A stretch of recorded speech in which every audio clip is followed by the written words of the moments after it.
Hello children, this is Maths class 5, chapter number 12, Smart Charts. Our today's topic is on page number 167. Topic name is family tree. So children, first of all, let us see what is family tree. So family tree, that means knowing the names of parents, grandparents, great grandparents, great great great grandparents, and recording them in the form of branches or flowcharts. So that kind of information is known as family tree. So in family tree we can know parents of our parents, उसके parents, उसके भी parents, तो ये सारा generation to generation हमें पता चलता है. So this kind of information you might have done in previous standard. आप लोगों ने अपने ग्रैंड पेरेंट्स का, फिर उनके आपके फादर और उसके सिबलिंग्स का, फिर अपने सिबलिंग का, ये सारा ट्री बनाया ही होगा. So this kind of tree we are going to learn. So here Madhav is a boy. Madhav went to a wedding along with his parents. He met many relatives there, but he didn't know everyone. बहुत सारे relatives आते हैं children जब marriage होता है तब, लेकिन हम सबको नहीं पहचानते. He met his mother's grandfather, but found that her grandmother is not alive. तो माधव की मदर है जिसका नाम शोभा है, उनके ग्रैंडफादर है लेकिन ग्रैंड मदर अलाइव नहीं है, मतलब उनकी डेथ हो चुकी है. He also found that her dadi's mother, that means grandmother's mother, is still alive and is more than 100 years old. तो माधव की मम्मी है, उनकी दादी नहीं है, लेकिन दादी की मम्मी है, वो अभी भी हैं, लेकिन उनकी एज मोर देन 100 years है. Madhav got confused. He couldn't imagine his mother's grandmother's mother. So Madhav's mother made a family tree for him. तो जब हमें इस बोल के किसी भी चीज़ का नहीं पता चलता children, so it is better to explain through a chart और पिक्चर. तो माधव की मम्मी ने भी कुछ ऐसा ही किया कि उन्होंने अपनी फैमिली का एक ट्री बनाया जिससे कि माधव को इन सारी चीज़ों का पता चल सके. सो here it is given children in your text book. Madhav is boy of first generation. Here you can see, मैं आपको यहाँ पे दिखाती हूँ. दिस वन, माधव उनकी जो है वो फर्स्ट जनरेशन का है. अब माधव के आगे की generation, that means second generation, Madhav से पहले की generation, that is Madhav's father and his mother Shobha. Mother का नाम है शोभा. अब मम्मी के रिलेटिव्स के बारे में पता करना है तो उनके फादर और मदर के बारे में देखना होगा. दैट इज शोभा, इनके ये फादर और ये मदर, दैट मीन्स माधव के ये क्या हो गए, ये दोनों उनके नाना और नानी. ओके, ये दोनों है माधव के क्या हुए, नाना और नानी. अगर फादर के पेरेंट्स होते तो दादा और दादी उसे हम कहते. देन आफ्टर शोभा की, मतलब माधव की मदर के parents. Okay, so here it is Shobha's mother, Shobha's father. अब उनके भी पेरेंट्स, शोभा के मदर के पेरेंट्स, ये दोनों, मतलब ये शोभा के क्या हुए, ये नाना और नानी, और ये शोभा के फादर और उसके पेरेंट्स, ये हुए उनके दादा और दादी. ओके, तो अब उसकी दादी, जैसे हमने कहा कि she is not alive, that means Shobha की दादी है नहीं, लेकिन उनकी मम्मी, उनकी मदर है, तो ये हैं शोभा के दादी और ये हैं शोभा की दादी की भी मम्मी। तो ऐसे ये सारी इंफॉर्मेशन यहाँ पे दी है इसके ऊपर। अब देखो, एक जनरेशन में कितने पेरेंट्स होते हैं? 4 पेरेंट्स।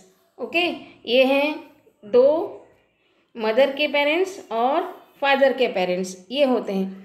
अगेन उसके ऊपर के लेवल पे जाएंगे, जनरेशन पे जाएंगे, तो अगेन मदर के पेरेंट्स, फादर के पेरेंट्स, यहाँ भी मदर के पेरेंट्स, फादर के पेरेंट्स। तो ऐसे जो एल्डर्स है उसके नंबर्स बढ़ते रहेंगे। फाइन। सो यही हमें इस फिगर से, मतलब इस चार्ट जो दिया है उसके ऊपर से कुछ क्वेश्चंस यहाँ पे दिए हैं, उसका आंसर हमें फाइंड आउट करना है। आपको थोड़ा कंफ्यूजिंग लगे चिल्ड्रन, तो अगेन बार बार आप अपने फैमिली ट्री को ऐसे बना के आप अच्छी तरह से ये समझ सकोगे। ओके, जैसे आप अपनी मदर, उसके पेरेंट्स, उनके पेरेंट्स, इसके लिए ऐसा कुछ चार्ट बना के ये सारी इन्फॉर्मेशन आप पता कर सकते हो। Now children, here it is some of the questions are given. Mothers mother helped him understand her family with the help of this drawing. You can also find out about your older generations using such a family tree. तो ये सब आप कर सकते हो।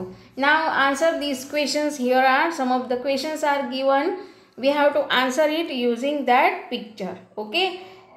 The first one is given. How many grandparents in all does Shobha have? अभी शोभा के कितने ग्रैंड पेरेंट्स यहाँ पे फैमिली ट्री में कितने ग्रैंड पेरेंट्स दिखाए हैं? तो शोभा के ग्रैंड पेरेंट्स कौन हुए? ये तो उनके नाना और नानी है। शोभा की मदर है। ओके, और उसके बाद उनके ग्रैंड पेरेंट ये आ गए। ओके, और ये दोनों। सो ग्रैंड पेरेंट कितने हैं शोभा के? 4। ओके, ग्रैंड पेरेंट मीन्स 2 दादा और दादा दादी और नाना नानी, चारों उनके ग्रैंड पेरेंट्स कहलाएंगे। तो ये हो गए 4। Now how many great great grand parents in all does Madhav has?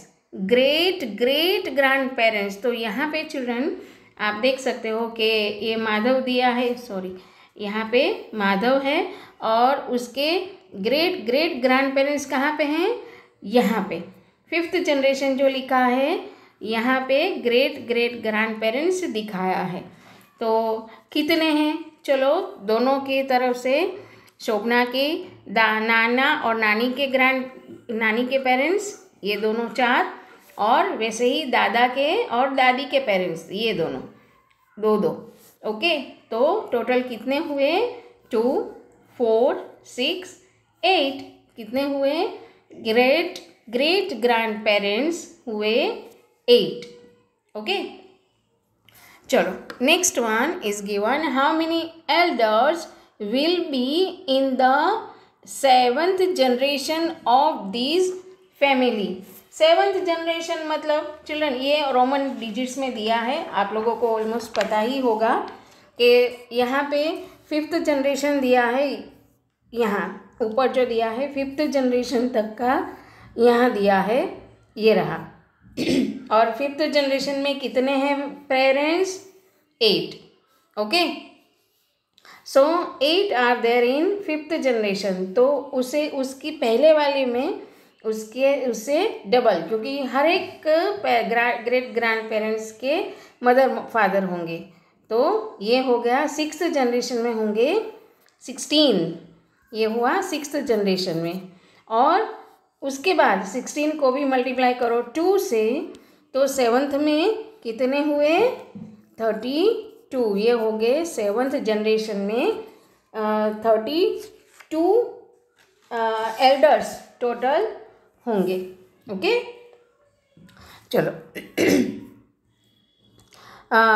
If he takes his family tree forward, in which generation will he find 128 elders. तो अभी हमने देखा कि 7th जनरेशन में 62 है। ओके, 7th जनरेशन में कितना है, सॉरी 32।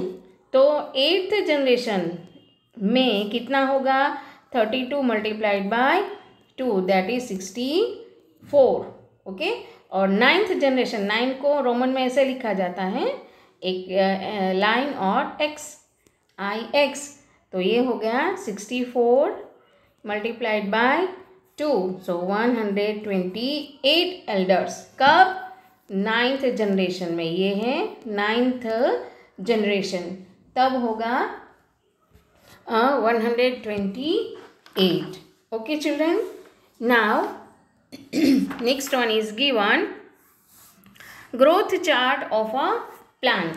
तो प्लांट का एक ग्रोथ दिखाया है और आगे यहाँ पे एक ग्राफ दिया है और उसमें चार्ट जैसा, उसमें हमें कुछ ऑब्जर्व करके कुछ क्वेश्चन आंसर्स फाइंड आउट करना है।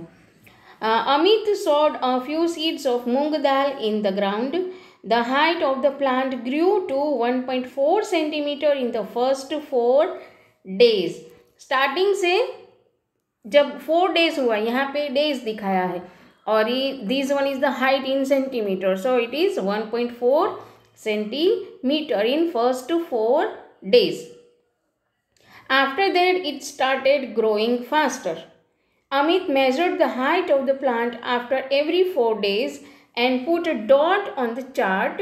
For example, if you look at the dot marked on the 4th day, you can see on the left side scale that it is 1.4 centimeter high. So here it is the chart given. मैं थोड़ा छोटा कर दूँ. So here it is, these are the number of days. यहाँ पर नीचे जो दिया है वो, ओके, और यहाँ पे जो स्केल दी है इट इज़ फॉर हाइट। तो यहाँ पे आप देख सकते हो रेड कलर का ये डॉट है बीच में, अगर उसे कंसीडर करें यहाँ तक खींचे स्ट्रेट लाइन, तो it is 1.4 centimetre on 4th day. Okay, so this way इसने ये सारे डॉट्स लगाए हैं रेड कलर के। ओके, अब हमें इसमें क्या करना है, now look at the height of each dot in centimeter and check from the table if he has marked the dots correctly. तो इस डॉट को आप स्केल से ये सारे मेजर आप कर सकते हो और it is correctly placed or not, that we have to consider, but already they are placed correctly. Now children, here it is, some questions are given. Find out from the growth chart between which days did the length of the plant change the most. अब length of plant को measure पहले तो करेंगे तो ही पता चलेगा ना कि कब उसकी हाइट जो है वो सबसे ज़्यादा बढ़ती है. So children, simply we can find out the difference. For example, 0 and 1.4, तो difference is 1.4 centimeter. That means 0 to 4 days में प्लांट की हाइट बढ़ी 1.4 सेंटीमीटर. उसके बाद यहाँ पे है 1.4, उसके बाद 1.4 और 5.3, नेक्स्ट 4 डेज में कितनी बढ़ी, तो इन दोनों का डिफरेंस हम लेंगे तो it will be 3.9 centimetre. Then after 5.3 and 9.5 difference is 4.2. Okay, then 9.5 and 10.2 that is 0.7. हमें सिर्फ इन दोनों नंबर्स का डिफरेंस फाइंड आउट करना है और 10.9 and 10.2, so again difference is 0.7. okay, 0.7 it is. So these way 1.4, 3.9, 4.2, 0.7, 0.7 ये हाइट इसकी ऐसे उसकी हाइट में चेंज आया. लेकिन कब सबसे ज़्यादा चेंज आया, 4.2 है वो. 4.2 कब है, 8 to 12 के बीच में. Okay, so here our option third, एक minute, option 3 will be correct option, 8 to 12. Now what could be the length of this plant on the 14th day? 14th day कब आया, पहले तो हम ये देखें. Here it is, डिफरेंस दोनों का देखें तो 12 और 16, इन दोनों के बीच में कहीं 14 आता है. ओके, तो यहाँ पे 9.5 है, यहाँ पे 10.2 है. दैट मीन्स द नंबर 9.5 और 10.2 के बीच का कोई होना चाहिए. So here it is the number. इन सब में अगर देखो तो 8.7, 9.9, 10.2, 10.5. Okay, so this one is the smaller number then 9.5. That means plant की हाइट घटेगी तो नहीं. और दीज आर 10.2 एंड 10.5. तो 10.2 में पे तो 16th डे पे जाएगा, लेकिन 14th डे पे ऑब्वियसली उसकी हाइट थोड़ी कम होगी. चिल्ड्रन, आप ऐसे लॉजिक लगा के ये सारा आंसर फाइंड आउट कर सकते हो. ऐसे ही कुछ भी समझ में मन में आया और टिक करना नहीं है. So answer, correct answer will be 9.9 centimetre. Okay, चलो. Now will the plant keep growing all the time? What will be its length on the 100th day? Make a guess. देखो, guess हम क्या करें. सी चिल्ड्रन, अगेन हम chart को देखें तो chart में हमने देखा था कि इन दोनों में डिफरेंस जो था वो 0.7 ही आया. ओके, दैट मीन्स प्लांट जो है एवरी 4 डे 0.7 सेंटीमीटर बढ़ता है. 0.7 सेंटीमीटर बढ़ता है. तो हम अप्रोक्सीमेटली हम ये कह सकते हैं कि इन 10 days around 1 centimetre. That means 0.7, that means 7 millimetre. लेकिन 10 मिलीमीटर जितना भी बढ़ सकता है, 10 मिलीमीटर दैट इज़ 1 सेंटीमीटर. तो हम अप्रोक्सीमेटली ये सोच सकते हैं कि इन 10 days plant can grow 1 centimetre. तो 20 के बाद 100 डे तक लेके जाना है. सो 20, देन 30, 40, 50, 60, 70, 80, 90 एंड 100. ओके, सो यहाँ पे है 20 पे 10.9, दैट इज ऑलमोस्ट 11. फाइन. तो यहाँ पे होगा 12, 13, 14, 15, 16, 17, 18, 19. तो around 18 centimetre it will be there. So उस प्लांट की हाइट हम अगर सोचे तो it will be 17 to 18 centimetre तक वो बढ़ सकेगी. कितनी होगी? 17 to 18, क्योंकि हमने अप्रोक्सीमेट वैल्यू लिया था 0.7 था 4 डेज में. तो 10 डेज में कितना हुआ? तो एक जैसा ग्रोथ नहीं रहता. जैसे जैसे प्लांट बड़ा होता जाता है ग्रोथ थोड़ा कम होता जाता है. ओके, सो अराउंड 18 सेंटीमीटर और 17 to 18 सेंटीमीटर तक इसकी हाइट बढ़ती है. Okay children, so this was the last topic of our chapter. Now I end up with this chapter. Complete all your work. Just a second children. Yeah. Complete all your work in your notebook. Okay, thank you and bye bye.